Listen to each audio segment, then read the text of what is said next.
Good morning! It's me, Sherry Lomboy ng RWGF Philippines. Bagong harvest ng mga stags.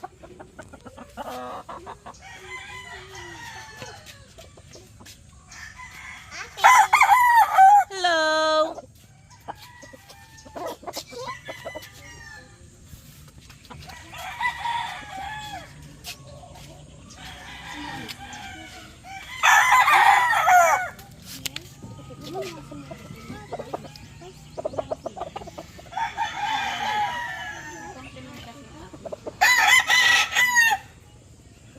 Dito po tayo sa pangalawang farm namin, range. Dito po namin binababa yung mga sisiw po namin.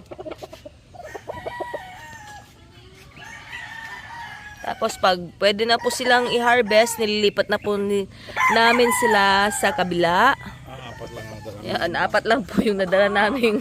Dahil yung box, double box lang yung nadala namin.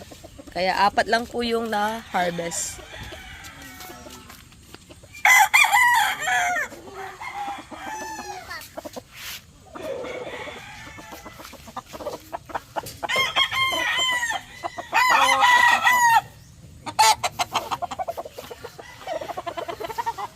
Yun lang po yung video ko.